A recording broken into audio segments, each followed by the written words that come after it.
Hello and welcome to Movies You Miss podcast. I'm V.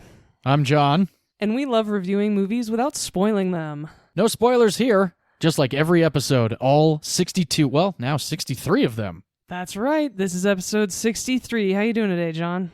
Pretty good. Ready to get into this comedy section of Western films today. Yee-Haw! Ho-ho, there it is. I, of course, am very happy to be back in the Western genre. It's certainly been a minute since we've picked some Westerns. That's true, and the audience knows that I likely wouldn't pick a Western unless I absolutely have to, so here we are again with another Western. Because I made you. Indeed, you did, but that's okay because I like this one, and we'll find out if I liked yours very soon. Uh-oh. Ho-ho! But before we get into that, we like to discuss the movies we saw in theaters this week. Yay! One of my favorite segments here. And you usually have a lot of good stuff to talk about. Every now and then. So far, it's been a pretty decent summer at the movies, I gotta say. It has. So you want to start off with the one you saw by yourself this week? Sure. I went to go see the new Disney Pixar film Elemental. I had seen the trailers a few times over the last couple of months, and like I said in the reel that I posted after leaving the theater, I really did not expect a whole lot from this movie. The trailer really was not interesting.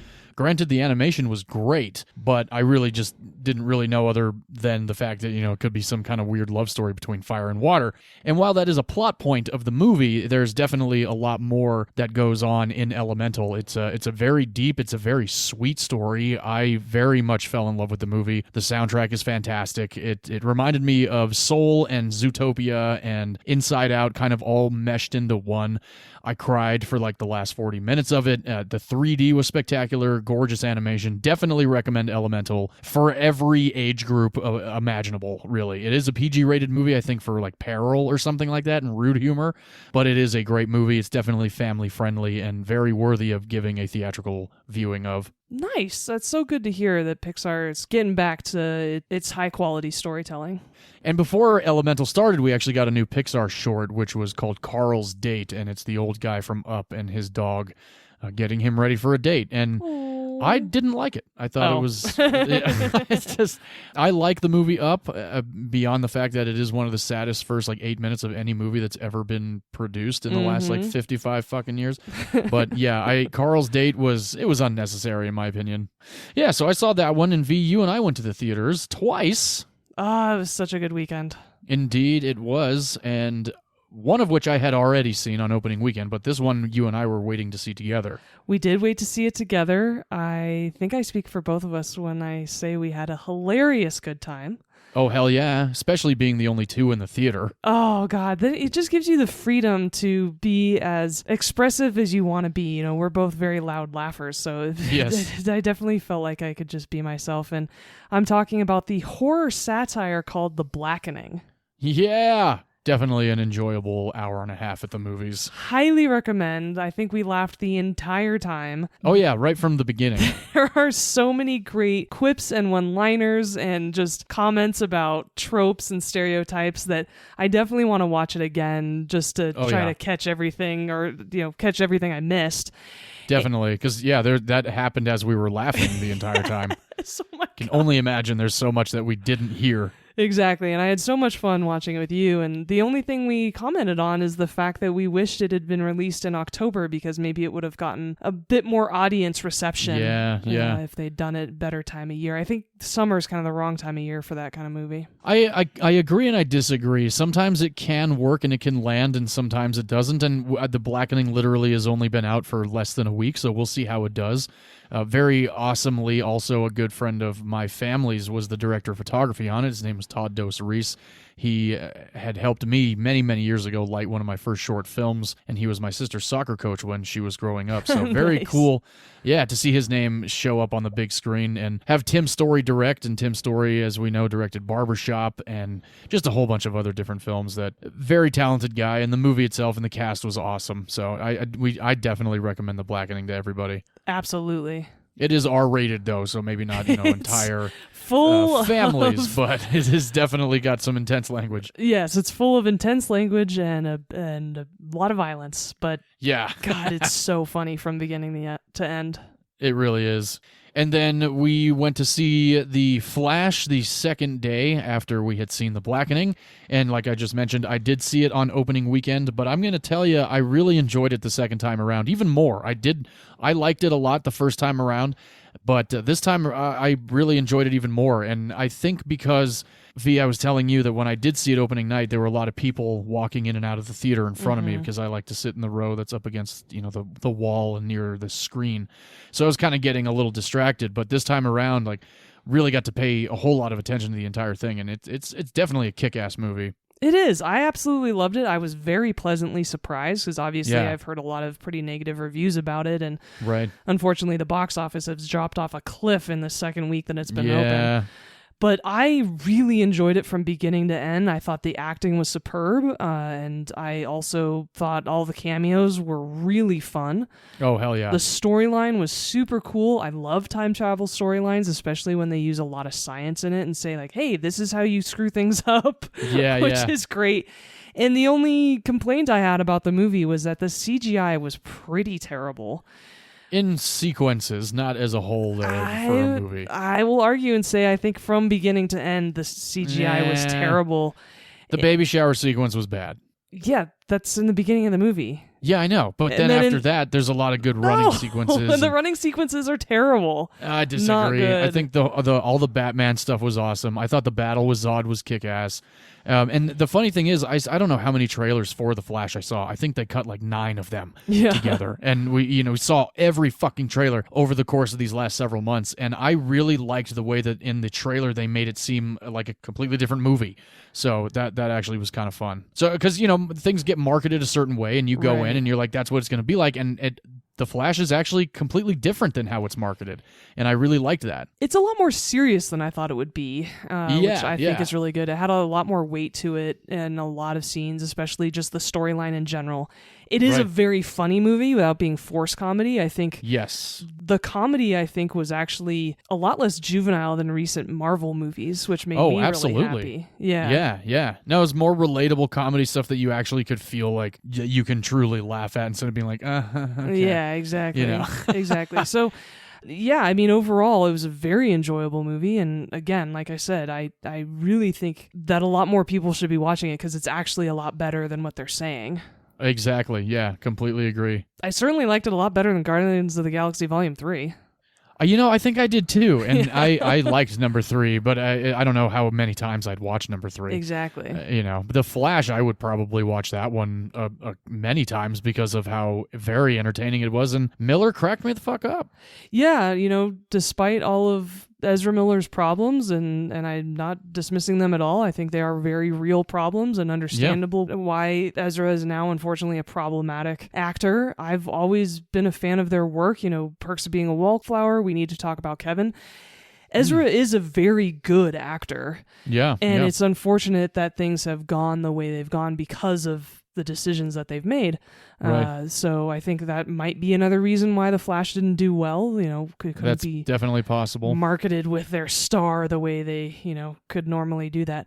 Sure. But again, very good story, very good acting. The cameos made me so happy. I yelled out at the screen repeatedly with the cameos, as you well know. So yeah, I, again, highly recommend it to anybody who's even halfway interested in either the movie or comic books in general. Definitely give it a shot. Hell yeah. Well, that was a fun-filled week of watching movies in theaters. I always love going to the theater with you, buddy. Oh, all the time. I'm so glad that we got to see 2 again this time around. Me too. That was a great weekend of movies. Absolutely. The ones at home, too. Yeah. And now it's time to jump into our picks of the week. As you mentioned, we pick Western comedies. Yes, indeed. And I believe you start us off this week. I believe you're right, and I'm excited about this one because this actually was the second time I saw this movie. I watched it for the first time with my mother many years ago. We were looking for something to watch, and she had suggested, have you seen this movie? It's pretty funny. It's Mel Gibson, it's Jodie Foster, it's James Garner, it's directed by Richard Donner. This is 1994's Maverick, based off of the TV show from the early 50s, starring James Garner. That's right. So we have both James Garner showing up in both Mavericks, although we're discussing the feature film, not the TV series. Remember that, Monty? This is a Movies You Missed podcast, not a TV Shows You Missed podcast. He's never going to live that down, apparently. Never, never. Maverick is written by William Goldman. Now, that name, I'm sure, is a household name to everybody that's over 30, short from 40, and beyond, because he has been around for quite some time. He is the author of the fantastic book, The Princess Bride. Mm-hmm. He also wrote the screenplay for The Princess Bride. He wrote the screenplay for the Stephen King adaptation of Misery, directed by Rob Reiner and starring Kathy Bates, which I'm a big fan of. He also wrote the original Papillon, Butch Cassidy and the Sundance Kid, and a whole slew of other feature films throughout his entire career. Richard Donner, the director, if you don't know him by name by now, very unfortunately, he did pass away recently. He's the director of the Lethal Weapon franchise. Pretty awesome there. Not all of the Lethal Weapons are good, but, there's one or two that are pretty good. He's also the director of the original Superman and Scrooged, starring Bill Murray. He directed Goonies and 16 Blocks with Bruce Willis and Mos Def. Definitely been around. Movie. Did you really? Oh, yeah. That's right. Yeah, you mentioned you did something with the pre-production, with the script, right? Yeah, that's right. I was one of the script readers and approvers. Wonderful. Very cool. Look at that. Is your name in the credits? No. Well, then that's why the writers are on strike. The readers should definitely get a credit. Reader of script, the reader of white script, reader of orange script, reader of pink script. Right. And for those that don't know the color things, that every time there's a rewrite, there's a brand new page and a new color on the cover of the script with the title of the movie, and it gets up to, white, green, yellow, pink, all the colors of the rainbow. So anyway, getting back into Maverick. Maverick is a fun feature film, about 2 hours long, about a gunslinger, everyman kind of cowboy fella that's a handsome Mel Gibson type, and he's played by Mel Gibson, Played by Mel Gibson, oddly enough, the Australian wonder, who has directed such films as Braveheart and Apocalypto, and Hacksaw Ridge, which we discussed here at Movies You Miss podcast. He's also the star of movies like Ransom and Conspiracy Theory, The Man Without a Face, also Braveheart. He didn't make it into Hacksaw Ridge. I kind of was hoping that he would be in there, like throw himself in, but he was not in that one. And he also stars in the Lethal Weapon movies. Hey, there you go. He stars as Martin Riggs in the Lethal Weapon franchise. So again, getting back into Maverick, the way this movie opens up is actually kind of funny because it reminds me of a vignette from The Ballad of Buster Scruggs with James Franco, the whole hanging thing. Yeah. And one of my all-time favorite opening lines of a movie. Oh, is that right? It just been a shitty week for me. Too good and too true for Brett Maverick. That's right. Okay, I almost called him Bert again. Just like Annabelle does throughout the entire movie. And oddly enough, she does that because in one point, early on in the series of Maverick, James Garner gets called Bert. So they decided to kind of throw it in there. Oh, so it's an Easter egg. As a nod, Easter egg to the original story and television show of Maverick, which coincidentally is on in the background right now in black and white. And I don't have the audio on, but it looks like a fun episode, so I might rewatch this later tonight. So Maverick, like we said, he's getting hanged, very unfortunately. And things don't go quite as planned for the lynching mob for Maverick here. He manages to get away. And we find out that Maverick is on his way to a poker tournament. And he needs to raise $25,000 as the buy-in for this poker game. And it's going to be on a boat going down the Mississippi River. Typical cowboy stuff from the 1800s. This movie is set in 1875, so we have that going for us. This movie is beautiful to look at all these years later. I mean, granted, this movie will be 30 years old. I did that with Jurassic Park. So 30 years ago, this movie really was quite an achievement because of all the practical effects that are going on and the use of that boat going down the Mississippi. They shot around Utah and Oregon and Arizona and a whole bunch around the Warner Brothers lot. So there's a lot of stage work in this movie on top of the practical locations and whatnot. So the stunts, though. Oh, definitely. Yeah, we'll get into the stunts in a little bit because there's one of the most famous stunts in this movie. Yes. Which I actually was very excited to see again because I recognized it right away.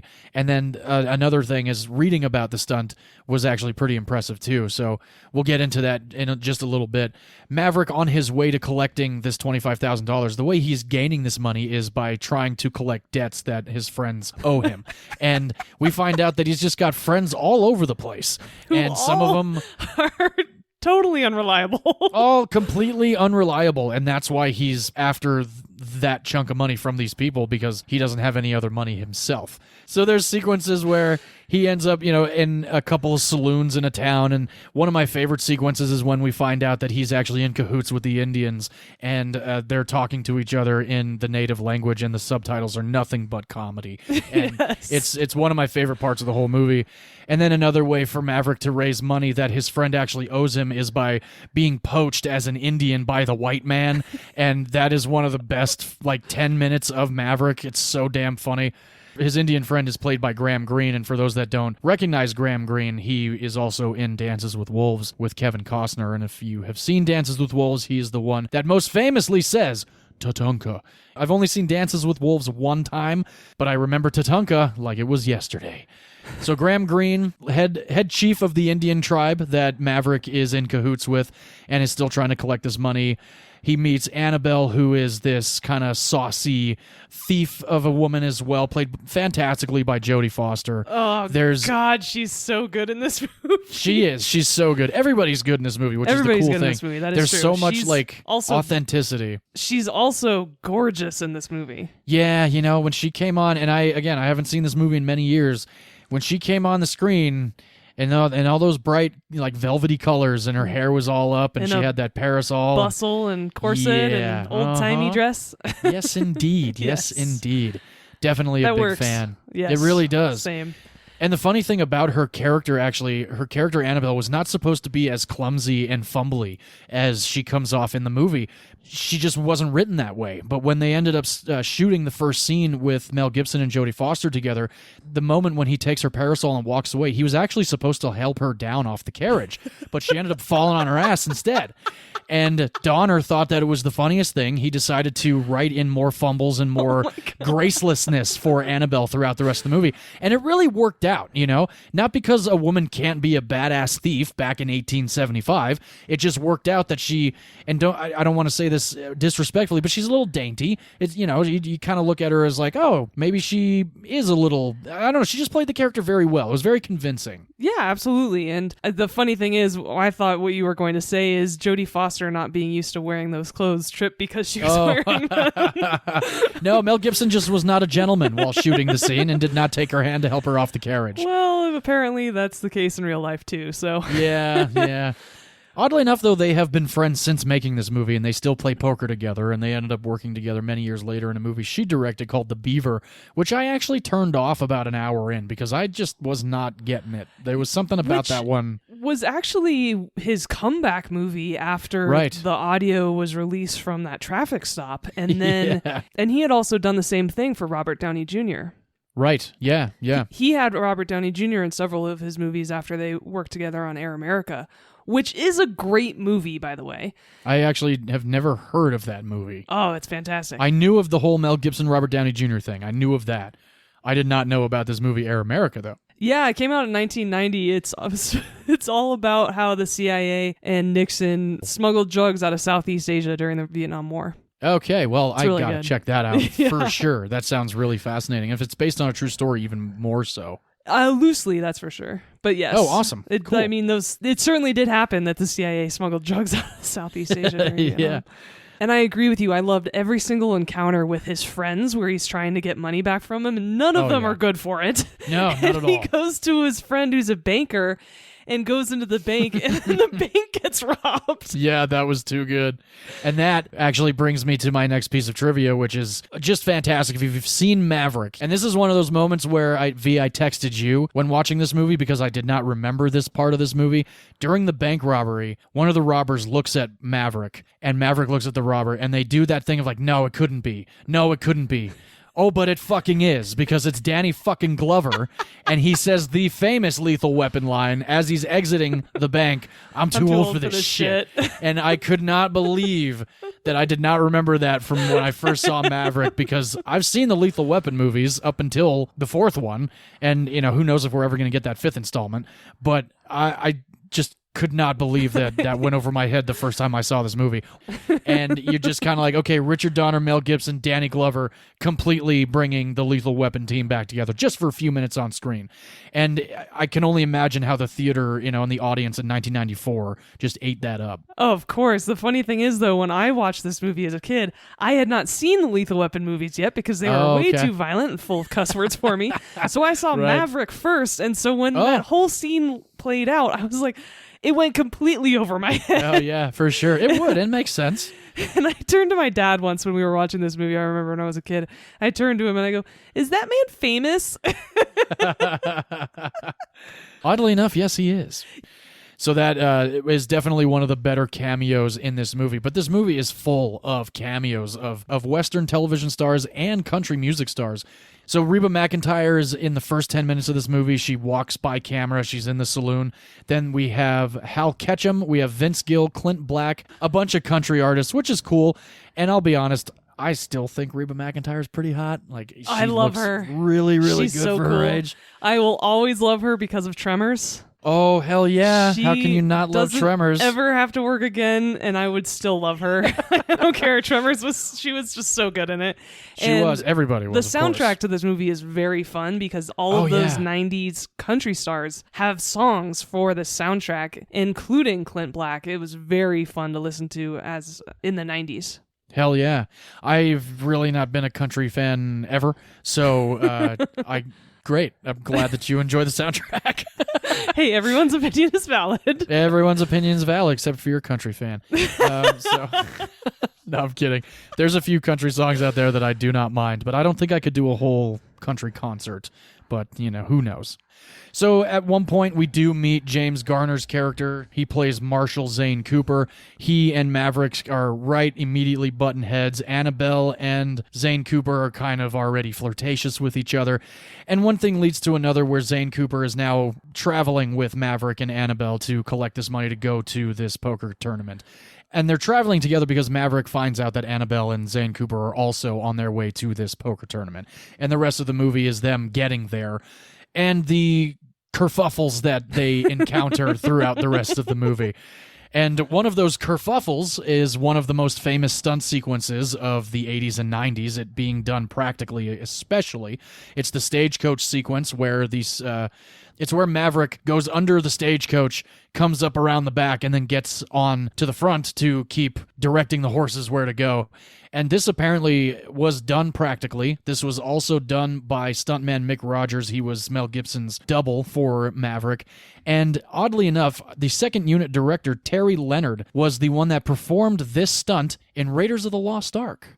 I was just going to equate that because I just saw Raiders of the Lost Ark in theaters. Yes. A little over a week ago. It was being re-released for one night to get everybody ready for the... Gone. Yes, you should.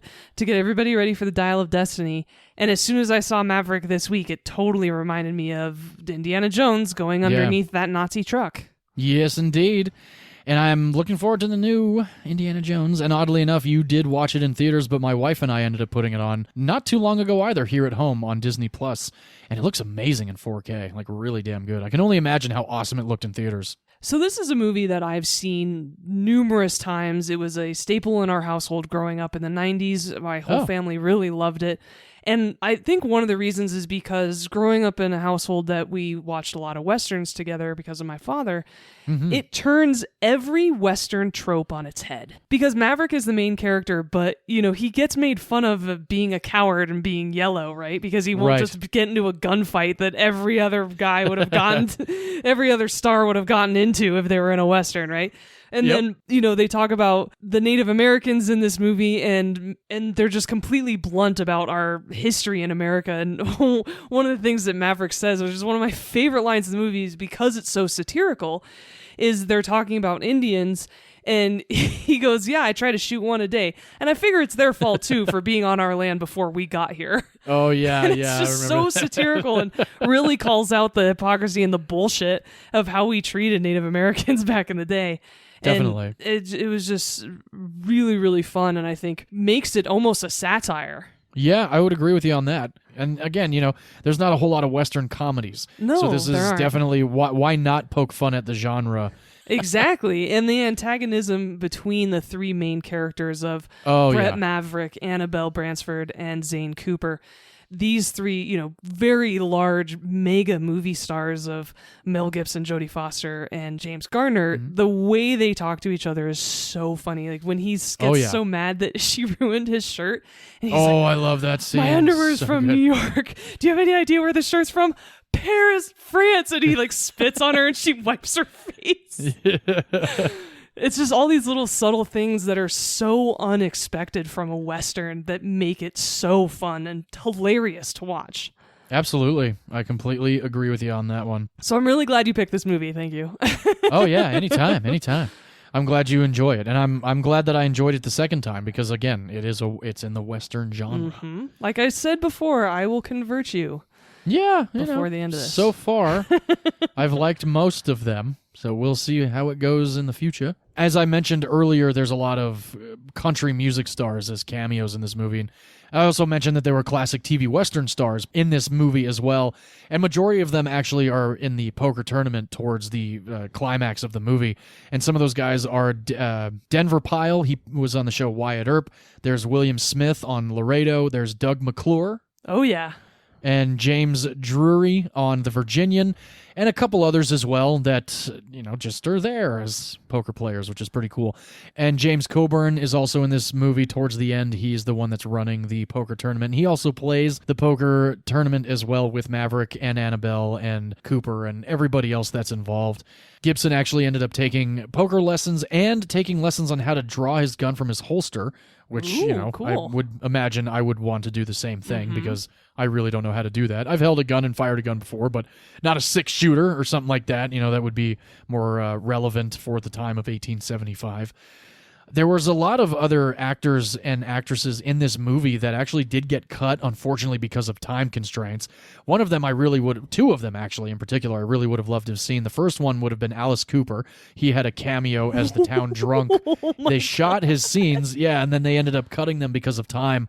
So that was kind of lame, and I don't know if there's any deleted scenes on the Blu-ray. I've not gone that far yet, but I did watch this on streaming. I actually had to rent it because, as we mentioned before, we did this episode last week that you could not watch it on any streaming service.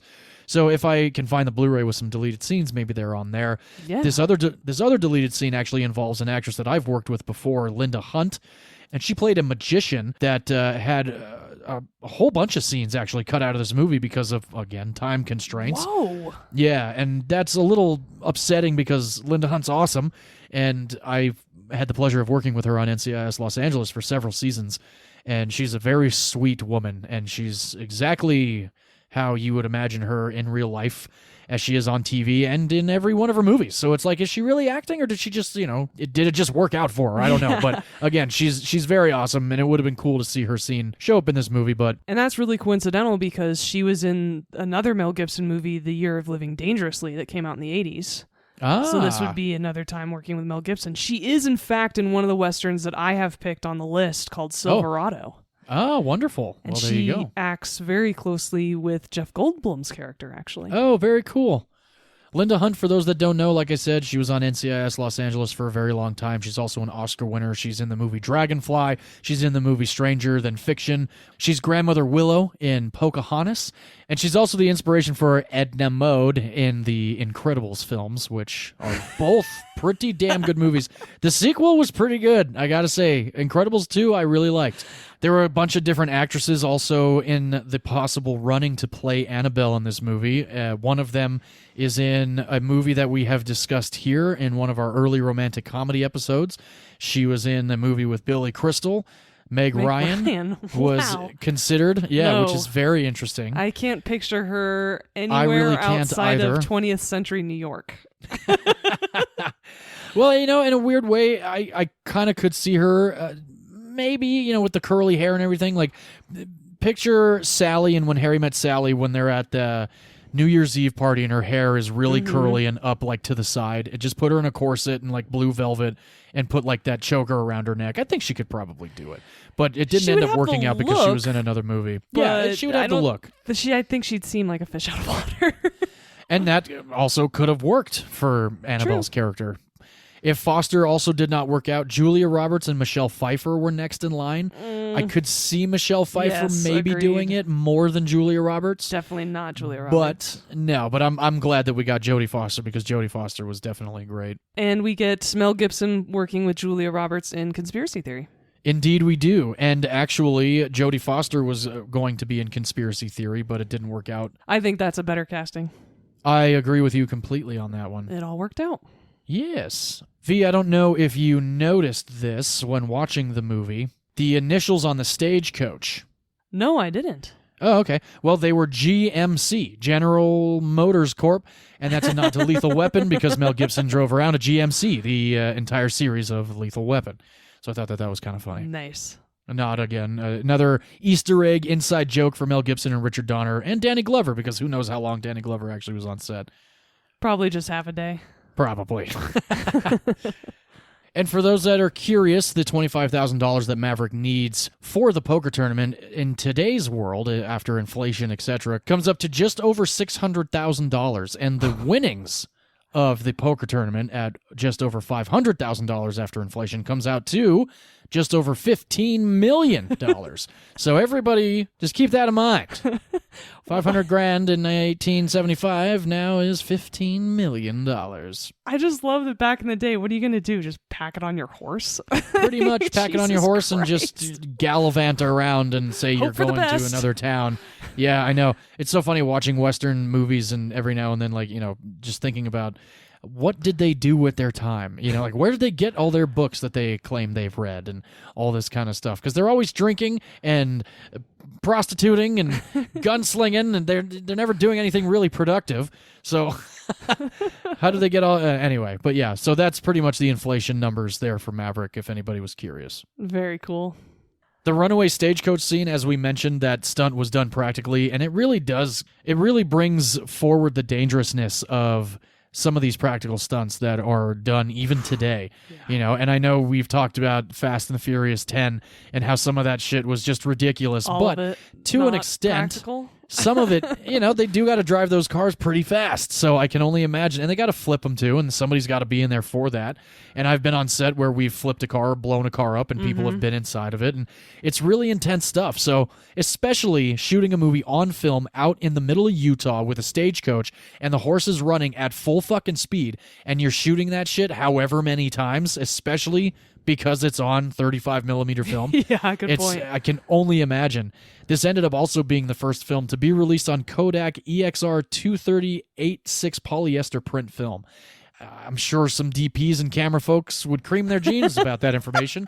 I don't really know a whole lot about it, but again, the up-res and the HD transfer that I saw of Maverick was really beautiful.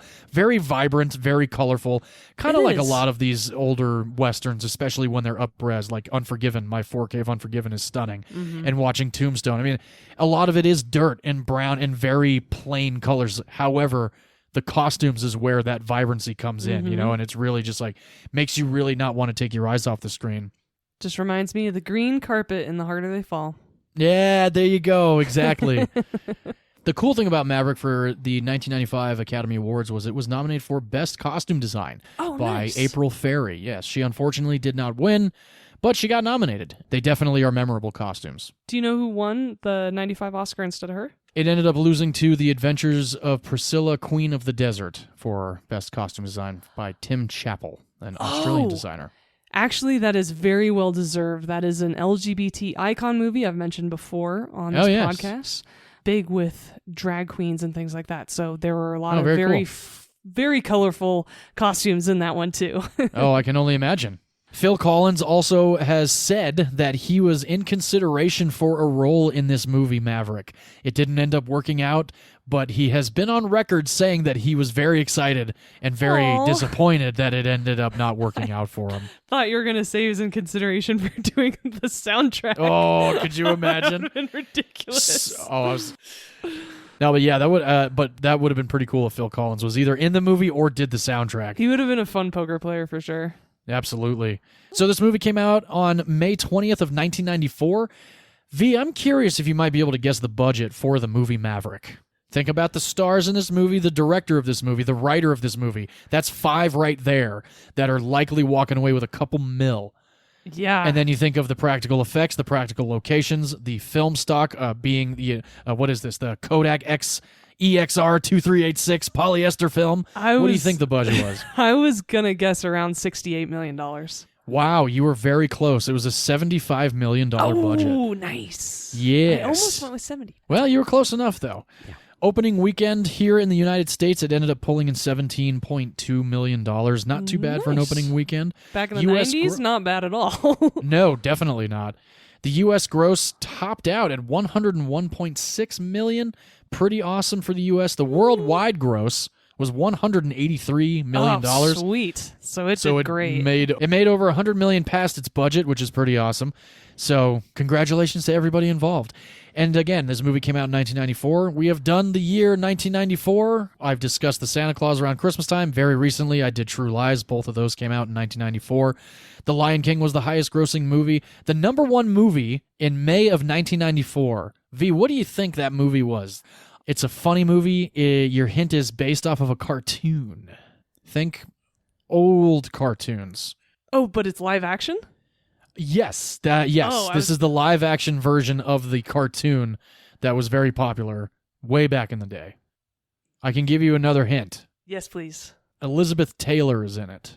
1994 live action movie based on a cartoon with Elizabeth Taylor. What the fuck? Yes. I'm completely drawing a blank. Wow, this might be the love it. first Do you want time. me to tell you? No, not at all. Okay.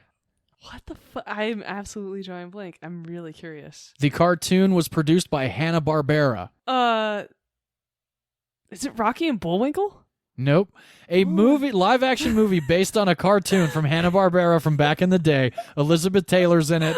The location that they've used for the town is in thousands of things that you've seen. You've probably been to the location as well. Probably. Another hint for you, Halle Berry is in this movie. She plays a character by the first name of Sharon. Her last name is Stone.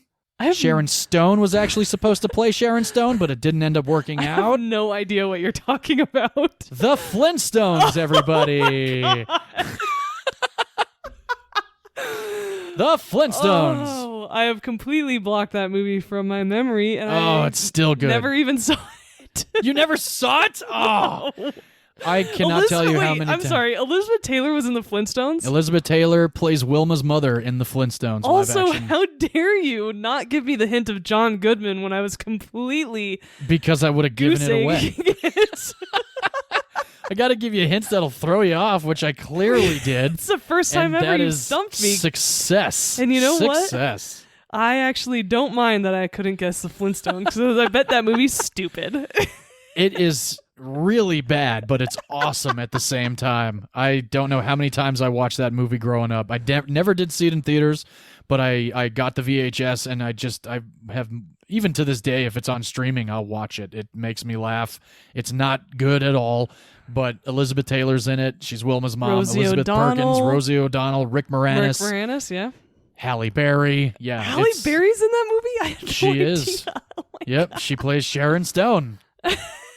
I'm not fucking around. That's actually her character name. And Sharon Stone was supposed to play Sharon Stone, but she ended up not doing it. Oh my god. So it went to Halle Berry. Well, any of our listeners who had guessed it before me, let me know. I know. I'm so curious how many people are screaming at the freaking radio right now. The Flintstones! The Flintstones! Good stuff. But that is 1994. That is the movie Maverick, directed by Richard Donner, written by William Goldman. The TV series was written by Roy Huggins, and it also starred James Garner. This movie, again, Mel Gibson and Jodie Foster. I had a great time watching it. Glad you did also, V.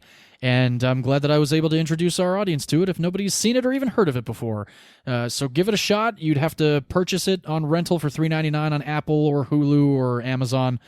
I'm sure you can find it on television even at this point on AMC or TCM, Turner Classic Movies, maybe even the Sundance Channel. But definitely a fun movie, and I enjoyed discussing it. Thank you so much for picking it. Absolutely. Should we fire on over to your side now? Darn tootin'. Hey! Yes, I picked a classic Western, a bit older than yours. Mine's actually from 1969. Nice. It also stars James Garner. And it is called Support Your Local Sheriff. All right. I had never seen nor heard of this movie before. It is also a staple of ours growing up in my house. It's a great movie, very funny. Awesome. And I eagerly await your opinion on it after I discuss the plot a little bit. Yes, indeed. James Garner plays Jason McCullough, which, again, another character who I think has such a badass name. Kind of reminiscent of Heat almost. Exactly. He's a bit of a drifter. He just moseys around throughout the West. He continues to talk about how his plan is to get to Australia. Throughout the whole movie, he talks about wanting to get to Australia because one time in Chicago, he read a book on Australia and they had all sorts of interesting things, including animals that hop and keep things in its tummy, as he liked to say. I like that. So he happens upon this town that has recently had its own gold rush. The opening of this movie is actually a funeral of this guy who came into this very podunk little way station that's just a scratch of dirt out in the middle of nowhere in a couple tents. and these nice people who are kind of living in this small settlement are putting this visitor to rest. And they said, hey, we didn't know much about him, but we deeply hope that whatever illness struck him down in his prime is not too contagious. Definitely. And in the middle of this funeral, this woman, Prudy Perkins, smacks her dad and goes, Pa, there's gold. There's gold down in the grave. And all of a sudden, everybody else starts seeing that there's gold in this grave, and she jumps in and goes, nope, get out of my gold mine. That was so funny. And all of a sudden, everybody's yelling gold, and there's a gold rush in this town. So that's the way this movie opens up, and this town, now that it's established, and there's a transition clip to this town now that actually has buildings in it, and it's a little more established and has some infrastructure, and that's when Jason McCullough, played by James Garner, rolls into town. And he's looking to do some prospecting. He wants to raise some money to get to Australia. Similar to your movie, your character needed to raise money as well. Yes. Just for different purposes. But he's looking around town, and unfortunately, the prices are insane. Everybody, he's a bit late to the party, as it were. And I love this scene where he goes and he buys lunch, and he's in the middle of lunch, and they're changing the prices to even higher. Yes, that was good. And this movie is very, very funny and kind of satirical, similar to yours. And so all of a sudden a brawl breaks out at lunch, and James Garner goes, wait, hold it. I love that. And he grabs his plate of lunch and walks over and leans against the wall. He's like, all right, go ahead. And everybody starts fighting again. That was so funny. Yeah, because everybody's looking at him like, what is he doing? And then, because I'm wondering too, I'm like, is he about to just like gunsling them? Like all of a sudden pull out his 6-shooter and blow them all to hell? But no, he just wants to finish his fucking lunch. Yeah, it was expensive. Yeah, it was chili. Chili and potatoes or something like that. Yeah, exactly. He grabbed a cornbread. It was great. Yes. And so he walks around town. He's looking for a job, and he sees that there's a opening of sheriff posted. He walks into Perkins Hardware, and the owner, Ollie Perkins, is also the mayor. And Jason says, hey, I saw your posting. I'd like to be sheriff. And the mayor's buddies, who are the town council, are so funny.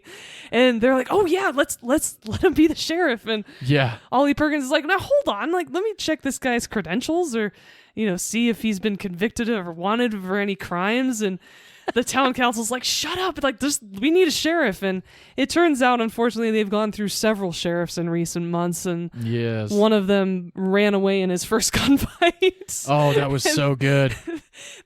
So Jason applies for the job, and this very quick interview is him really just slickly shooting a bullet through a washer that he flips up in the air like a coin. Yeah, that was good. And it is such a badass move, and they all the town council and the mayor look at the washer, go, oh shit, and they're like, yeah, you're hired. And they give him this tin star, and the star has a dent in it from a bullet, and Jason goes, wow. Yeah. How lucky that this tin saved his life. It's lucky. And so the town council goes, well, it would have if it weren't for all those other bullets. Yeah. And so now Jason is the town sheriff, and he starts to get really comfortable. And one of the things that he does is when he entered town and had gone into a saloon, he saw a gunfight. And it turns out this guy named Joe Danby, played by Bruce Dern, who I did not know that was Bruce Dern the entire time. I saw his name come up in the opening credits. I was like, oh, cool, Bruce Dern. I have only ever seen Bruce Dern as the old actor man, that he's been yep. in like the last 10, 15 years, so I did not piece together that was Bruce Dern at all. A very young Bruce Dern, Yeah. Laura Dern's father, for anybody who follows along. Laura Dern Yes. starred in John's favorite movie. Jurassic Park. So a very young Bruce Dern plays Joe Danby, who ends up killing this guy basically in cold blood in the saloon, and unfortunately Jason witnessed it. Happened before he became town sheriff, but still. So as soon as he becomes sheriff, he arrests Joe Danby for murder. Unfortunately, the Danby family are kind of these cattle barons or just barons.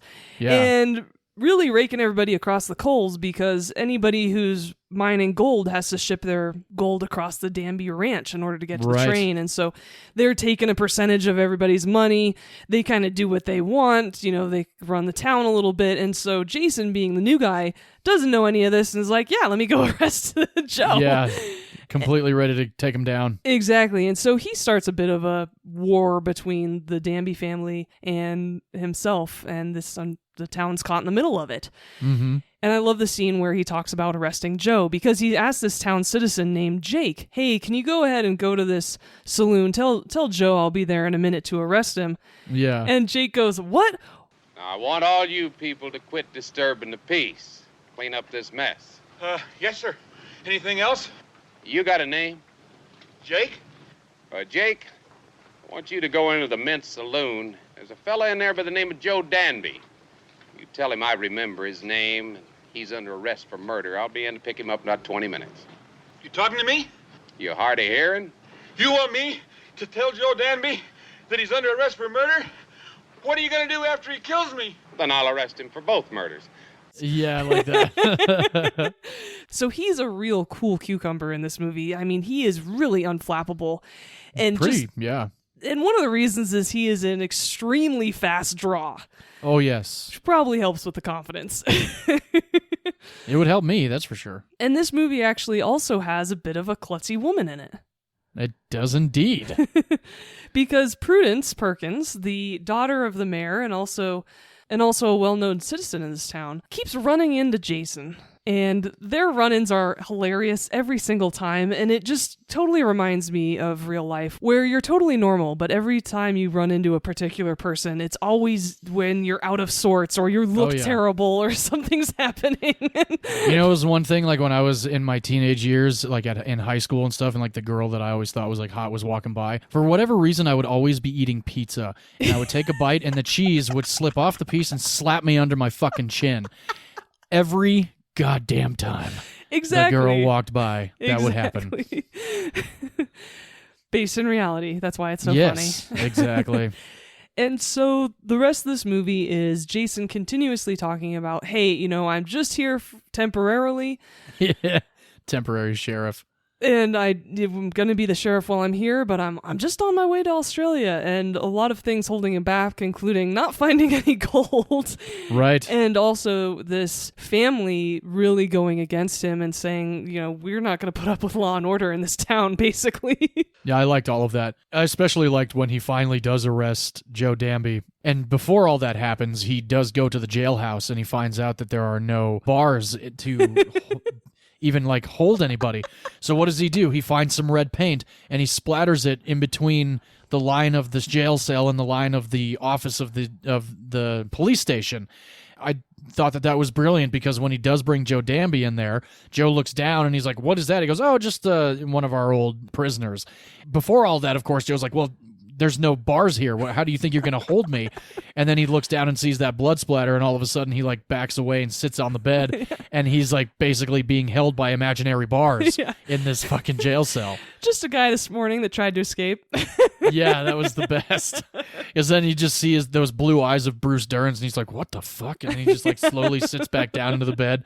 And then after all that time, of course, you know, like just like anywhere else, you would hope that, you know, your captor would be somewhat respectable to you and feed you and all that kind of stuff. And of course, that's exactly what he's doing with Danby in there. There's a lot of humanity to his character, which I really liked as well, beyond him trying to be some authority figure.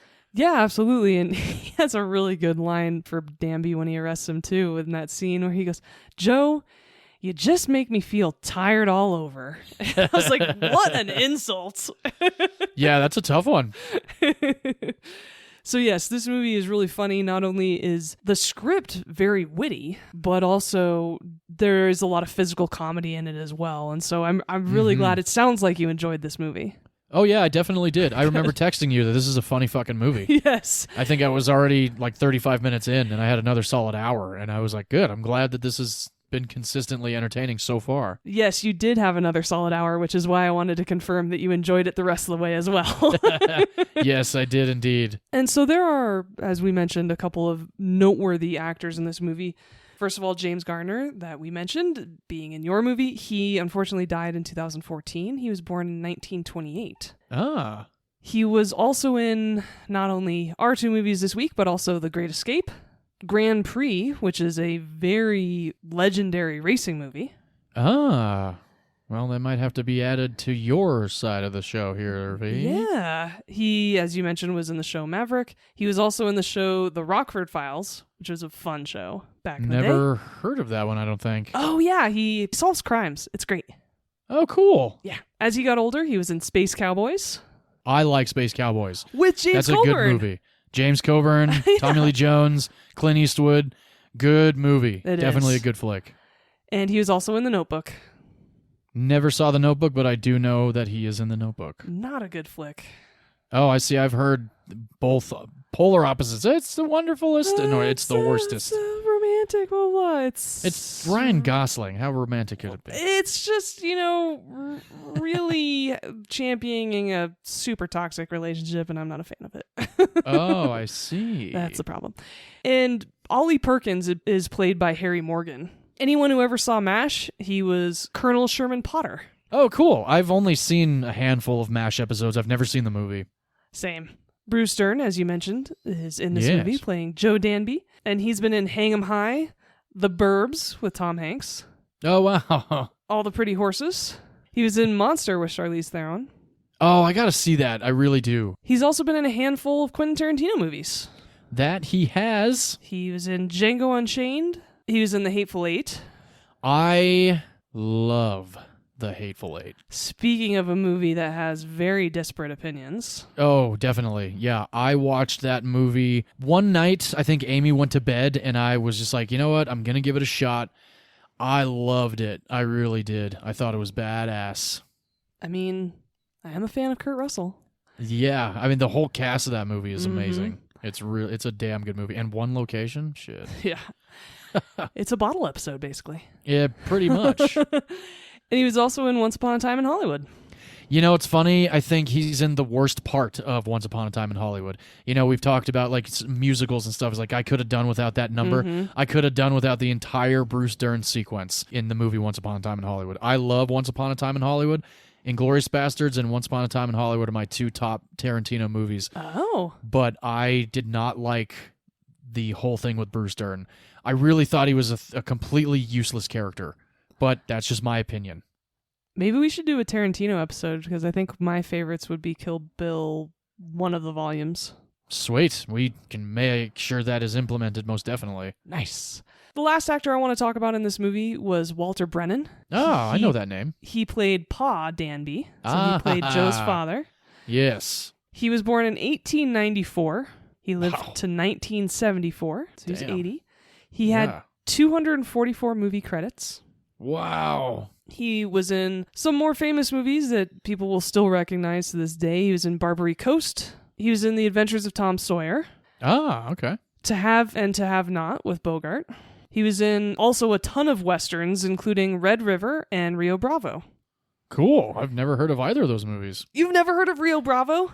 I don't think I have. It does not sound familiar. Jesus Christ, I will totally add that to the list then. If it's a Western, you can almost guarantee that I've not heard of it. Well, that's true, but that's okay because, if it's a horror movie, I probably haven't seen it. Exactly. Walter Brennan also won 3 Oscars.